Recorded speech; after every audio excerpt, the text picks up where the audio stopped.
Welcome to the Oquendo Perspective, Episode 1, brought to you by your host Eddy Oquendo and his guest Mikey Oquendo. And they will ask the question at the end, what would you do? It's a two-part series. Enjoy. What's good, my people? Mi gente, que es lo que hay, ya tú sabes, aquí con la familia. Today, I, Eddy Oquendo, I'm your host, aka El Bori. We got Marcus Miguel Gonzalez, aka Mikey. He went to the wilderness for a part of his life. So that's what he's gonna communicate, and he's gonna tell us a story. And we're gonna be just open-hearted, listen to the story.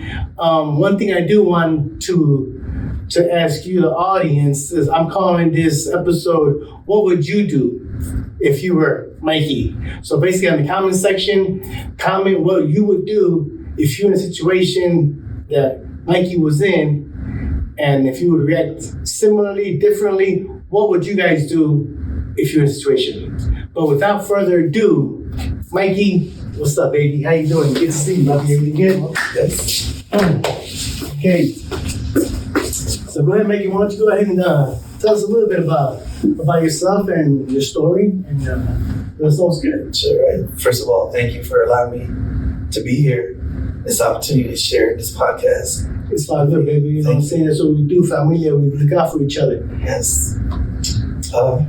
Share a little bit of myself. I'm already in my 50s, 51 years old. Thankful to be alive.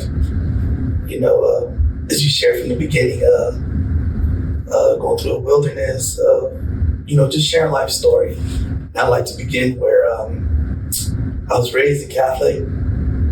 It wasn't until the age of 19 where I had that personal experience to get to know God in a meaningful way that impacted my life at the age of 19. And I started out like in high school, I was just an individual experiencing, what it is to be in high school for the first time, freshman, played freshman football, baseball, got into the Air Force ROTC, and it carried out throughout the years. I didn't have no girlfriend in high school. Yes, I did like the girls. However, I kept a perspective of goals. What am I going to do in high school? How am I going to graduate? And eventually I did. I was until the age of 19. I was working in a movie theater. And there was a coworker there that just got hired. And I didn't pay much attention to her. She worked at the concession. At the time, I was working in the front of the box or the box office, and also in the door where you come in, tear your tickets, and I, let people coming in to know where the theater's at, to the left, to the right, first door, Well, one day in particular, working during the day, a coworker, her name was Monique. She came up to me and she said, "Hey, Marcus, I'd like to share something to you." And I said, "Yeah, what is it, Nicola?" My coworker was sharing. And she said, "There's someone that likes you here." And I said, "What?" And to me, it threw me off guard because I wasn't, anticipating this. And, I was just working. And she said, "Yeah, there's a coworker that likes you." And her name, she's back there. Her name's Ebony. Ebony, yeah, what's good, Ebony? What's up, what's up? Anyways, go ahead, man. So there at the podium, I turn around and look at the concession and I see Ebony and I see her with a smile. And I look at Monique and I'm like, "Oh, wow."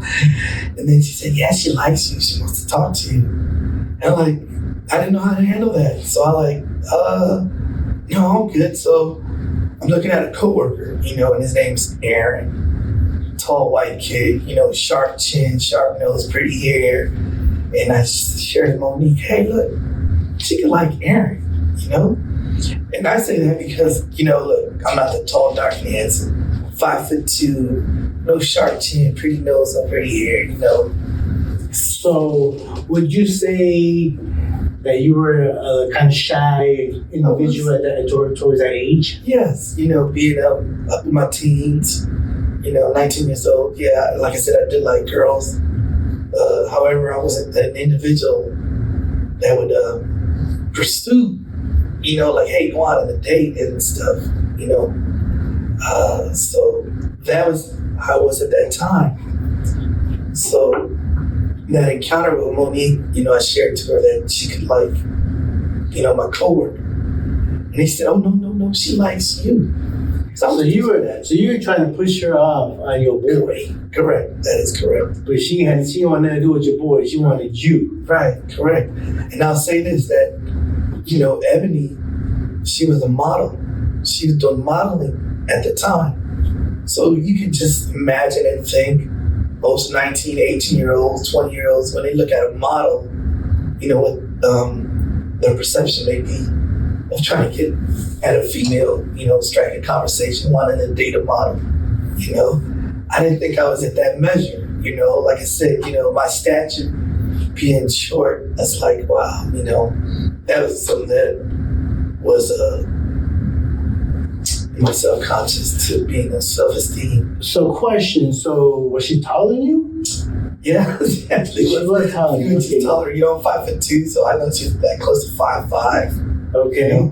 But it didn't bother her. No, it didn't bother her. She didn't mind that Rican, huh? That Puerto Rican. Apparently not, right? So after work, she came up to me at the podium and she asked me, she said, hey, would you like to go out to the movies? I'm like, well, to the movies? She said, yeah, let's go see Terminator 2. Terminator 2, okay. We're going back in the day a little bit. Yes, right. Okay. So I like, wow. And he said, yeah, let's go to the movies. And I said, okay, you know what? I'll be right back. So I didn't know how to handle that. So I went to my best friend, my coworker as well. And I got at him. I said, hey, Royal. I said, would you like to, Ebony, she invited me to the movies. Would you like to come along? He said, sure. And, he was getting off work as well. So he came along and I shared to Ebony when I came up to her and I said, Ebony, you don't mind if Royal comes along with us, right, to the movies? And she was like, oh, okay. So that was good because I felt comfort in that, safe, that I had my friend there, So he was your backup. Right. My backup. He was your wingman, huh? Wingman. Yeah, okay, right. Okay. And, we were in Catholic school together, we were in high school together, so we had a good bond, Then another female coworker gets out the box office. She sees what's going on in the interaction. And she says, hey, I'd like to join you guys. Come along too. And I said, sure. Hey, the more the merrier, you know what I'm talking about? Who's going to say no to that? Oh, right. I mean, I wouldn't. Right? Okay. So, Ebony, she's like, I know that she wasn't feeling that, So we ended up getting our movie passes, then we went to another theater where the movie was playing. And, since I had, my car, I drove all of us down there. And we did enjoy each other with the movies. Seeing the movie. Then I dropped, one by one, I dropped Dion, the coworker first. Then I dropped off Ebony. And she gave me her number. I said, hey, call me when you get home. And I said, oh, okay, thanks. And then I let my boy know he's sitting in the passenger seat next to me. And I said, hey, let me see. She gave me her number. That was all good. So I drop him off. Then I go home. Then I go to my bedroom. Then we have a phone, line phones. So I bring the phone to my bedroom and I call, dial her phone number. And then we start chatting that evening. And it was a good conversation. Then she asked me, hey, can you, pick me up from work? And I said, sure, I don't mind doing that. This is summertime. And I did. Went to go pick her up from her home, take her to work. We went to work. And it started from there. And one thing that threw me off guard, we would go out to eat. We'd go out to play video games where they have entertainment there in Sacramento. Then she invited me to church. There you go. She invited me to church. Okay. And I was like, oh, okay. However, this was a church that was not a Catholic church. There was a Christian church there in Sacramento. Christian church with the Pentecostal? I believe, yes. Okay. And that was foreign to me. I've never been inside a Christian church. It was always a Catholic church from when I was a child being baptized, And my time, at that time, I would go to church, my Catholic church, but I would be in the back, way in the back. the pews close to the entrance and exit, and I see the priest go give the mass. And then I'm looking at my watch. There was, to be honest with you, as a teen, I'm like, okay, when's this gonna be over? I'm ready to go. So basically, you were just going in just to check in, right? Check it out and check out. Right. So that's how I was at that time. I didn't believe in God. However, I was just living my life as a teen. So anyhow, we go to church, and this was all new to me. Instead of seeing the priest, I see this man in a suit, and he's talking about God welcoming us in, and the praising the Lord with worship music. And then we sit in these, they're not pews, but now they're seats, nice cushioned seats. And how they pass out the offering. Mm-hmm. I remember this to this day that when the offering came and it was like in a basket. So, I just put, a few bucks, a little bit of change, that was it. And I gave her the basket. And I remember her she put a 20 and a $10 bill. I'm like, oh, and I was used to that, okay. Seeing that, so she smiled. And, just going to church there, I'll be honest with you, I only went to church just to be with her. I felt good in being near her because she was interested in me, and it felt good, going out. God works in mysterious ways, so it don't matter how you got there as long as you got there, right? Right, yes. However, I didn't see that at the time. It felt good going out with her. And every time that we went out places, there would be men looking at her, and they would look at me like, here's this short guy with a beautiful model woman. Like, so I got those looks, and Did that feel intimidating at all? Yeah, it was, because they went back against my self-esteem, like, wow, hey, I'm with a beautiful young girl. She was 18 at the time, like, it felt good. It was innocent to be around her. Whereas to these other men, they were looking at it different. How can this beautiful, fine girl be with this shorty here, this guy right here, They were trying to slide in and see where they could fit in, huh? Right, I had some mean looks, mad dog, and like, dang, what did I do to you? You don't know me, I don't know you.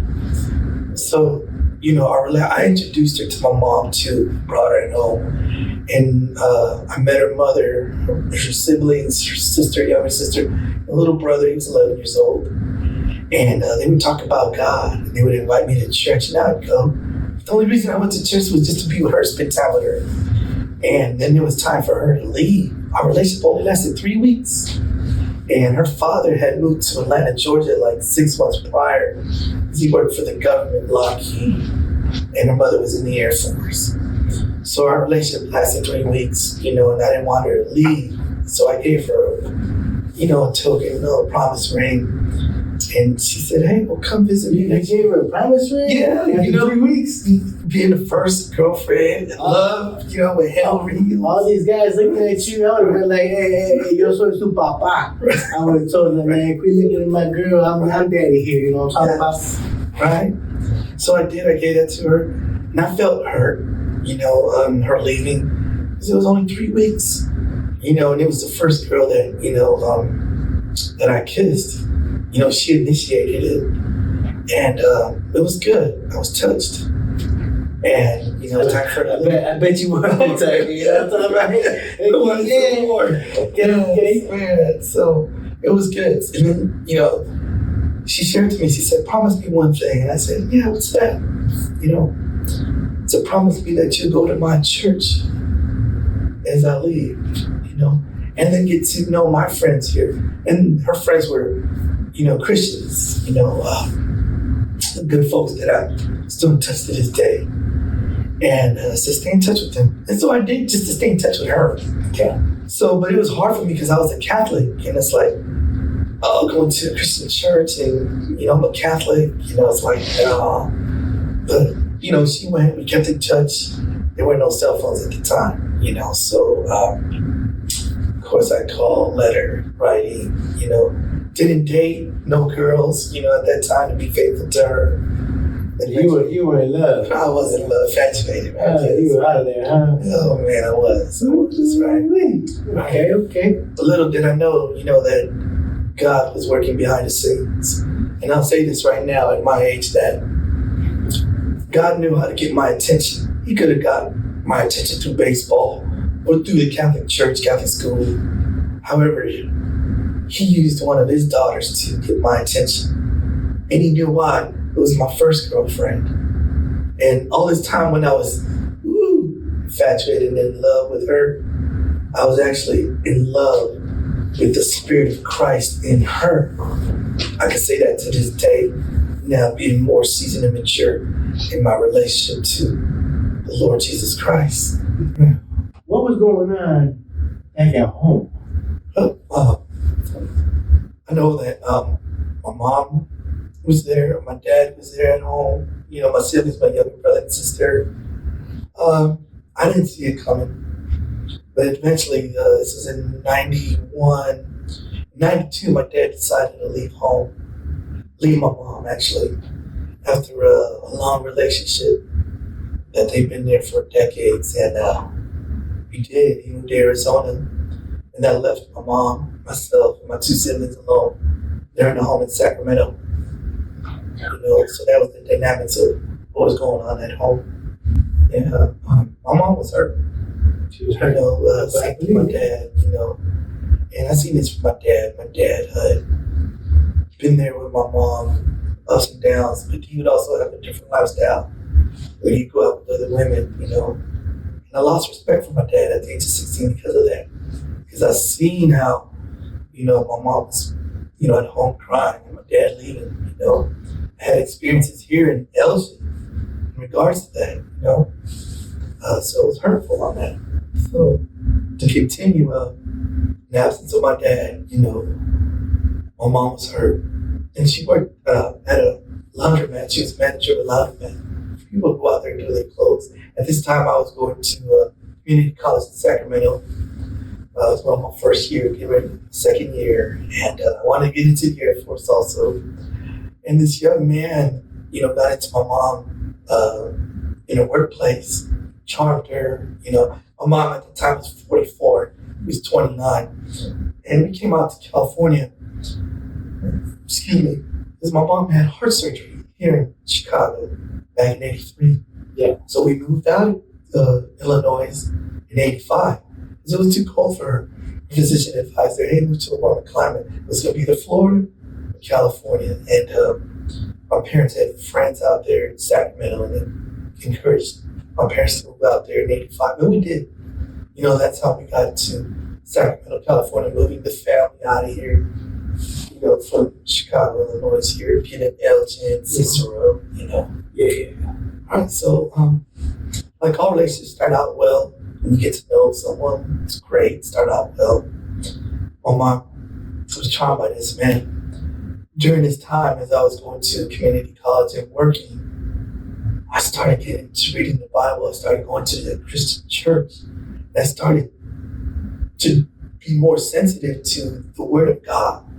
And I was encouraged. I was invited to go to the youth ministry with, at the time was Minister Beasley. I said, hey, come on out. We do this on Friday nights, sharing the Word, and you're young, you're youth. And so I did. I started reading the Word, and then one of my good friends, that was Ebony's friends, he started sharing the Word to me also, discipling me, and that encouraged me more to the faith. So I started to share the Lord to others. My best friend, he started sharing that to his mom. He was being influenced. And then my coworkers at work, even my employer, just going all around sharing Jesus, being on fire. It was great, And, still young in the Lord, then I'd go back to my old Catholic church and I'd share to them, why do, Catholics, adore and worship the Virgin Mary, where Scripture says different. And so, his name is still Mamola. He's seen that. He's seen something in me. And wow, you're drawn closer to God. Not that we're trying to worship her. I said, hey, I invite you to come over at our youth here, speak to the youth on Wednesday nights. And I said, sure, I'll do that. And my agenda was, share about the Lord. It's about Christ and the Word. And, I did. It was a great opportunity. There was kids listening. And I didn't know these kids were struggling.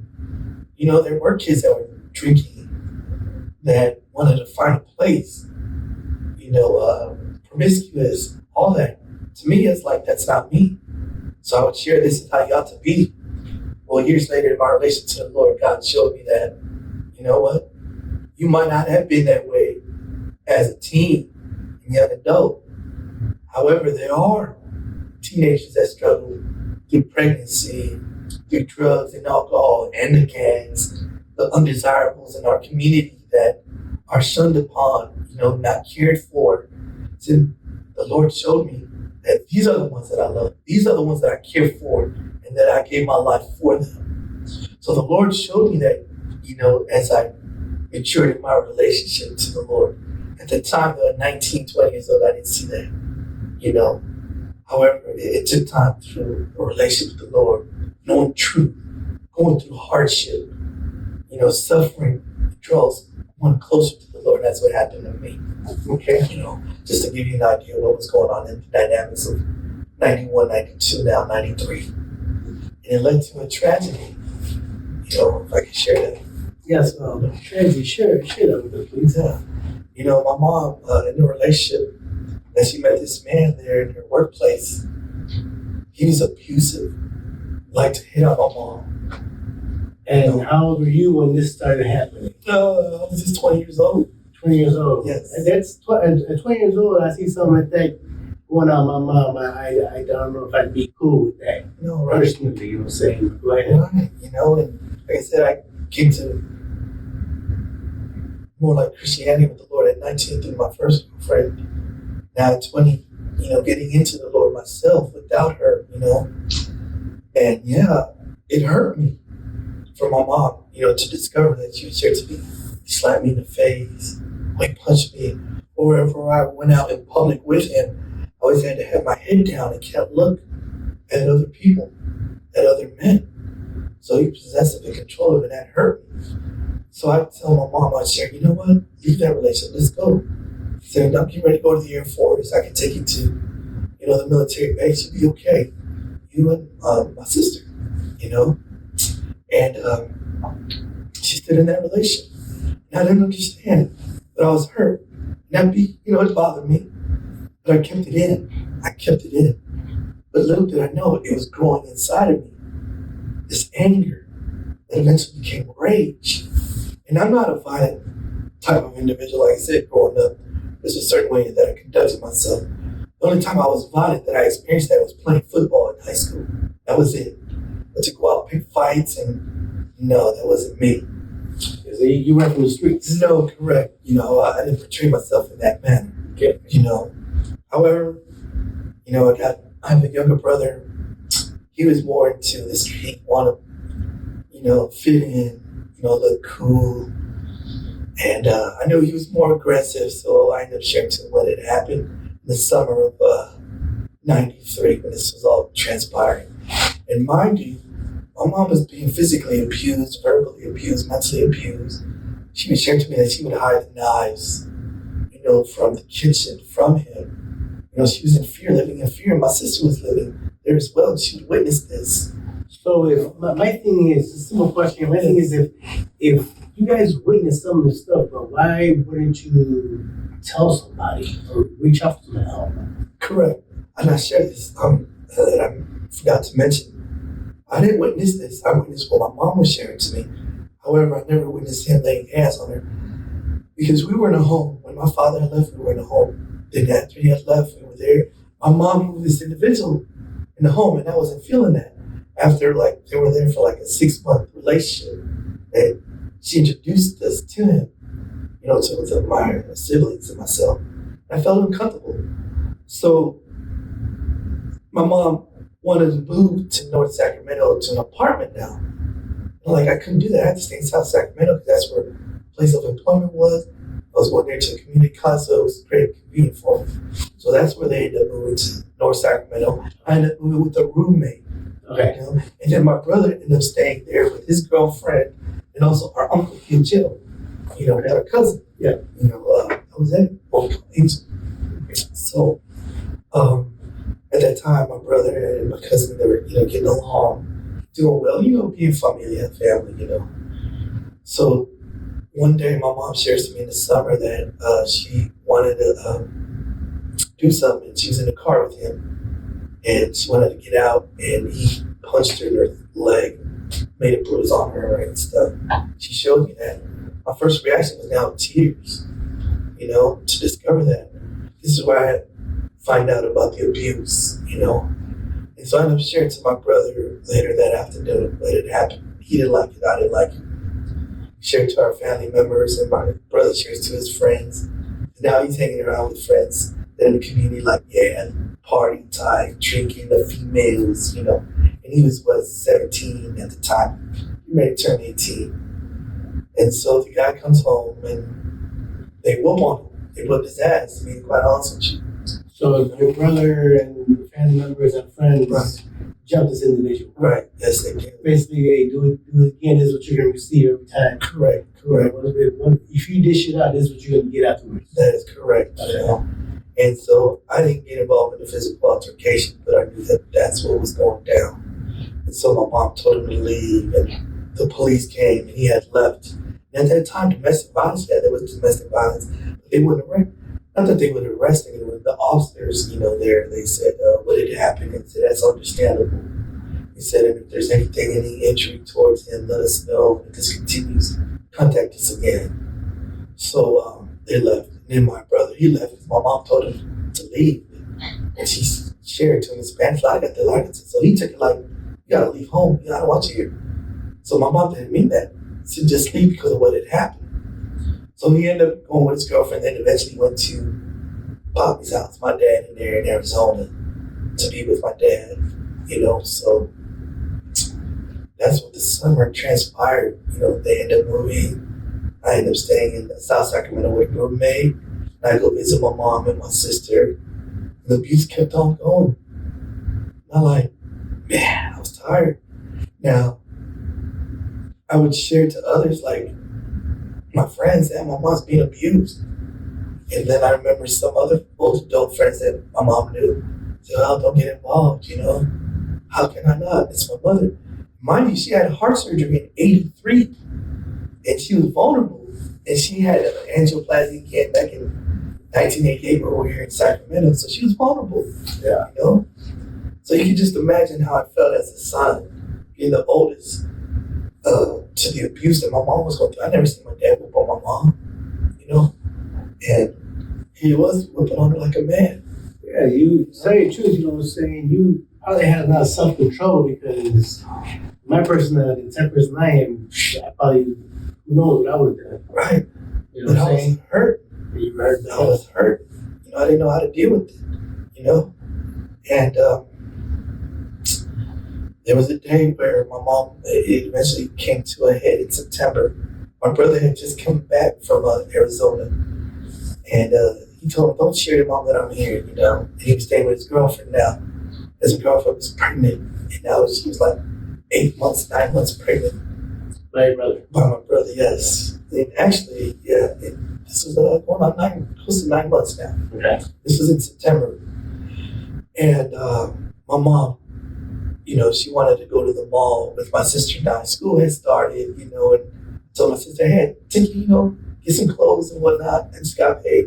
Fine. However, the boyfriend didn't want my mom to go. So he took the card, slapped her, tore her blouse. Then my mom called me, my roommate answered the phone, tell me it's your mom. I said, okay. And then my mom, I can immediately hear her say, I'm having problems. I already knew what it was. I told the roommate, hey, I gotta go see my mom, give me my backpack, drive lower Sacramento. And I see my mom crying, distraught. My sister angry too. She was 13 at the time. And I didn't see the guy there. So I take my mom, my sister, to go to South Sacramento and calm down and stuff. And she told me I don't want to go back there to her apartment. And eventually I shared to my brother what had happened because she told me to go to the apartment to get her driver's license, her heart medication, and personal effects. And then she said, since you're staying with a roommate, why don't you take the TV there in the microwave? I said, okay, Mom, I'll do that. However, inside my heart, I wanted this guy to get beat up. And my aunt, her husband even offered to come and help. Hey, I'll help you with the stuff. I said, no, Uncle John, I have it. I got it. Because I knew in my heart I was going to get beat up. I was tired and fed up. I know my brother came into town, I'm going to get him. I already knew. And mind you, I'm getting close to the Lord now, reading, studying the Word, all these, within that past year, within these months, my relation to the Lord. So my mind was different in thinking now, being mindful of the Lord, sharing to the love of the Lord of Christ, So all this is going on.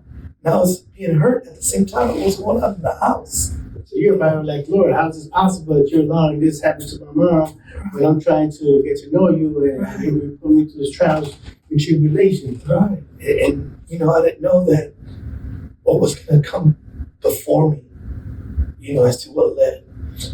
Eventually, go to get my brother, get another family member, and we get some friends of their friends. And since I had a vehicle, we drive down there to my mom's home and to retrieve these items. But at the same time, we made it clear we're going to hurt this guy. We were upset, tired. These other young men, they were 18. Another relative, he was 17. My brother just turned 18 in August. This was in September. So you're talking about 4 or 5 grown men with the mentality of coming to let this guy know. Right. You mess with the wrong people. That's it. Yeah. Right. So we get there to my mom's apartment. The guy's not there. And I had a key that my mom gave me. So get in, make ourselves comfortable. It's a Saturday night. Turn the TV on, college football, ESPN. We already having plans as to what to do. So the guy had hurt him real bad, And so basically, you want to teach this guy a lesson. Do it again, This is what we see every time. Right.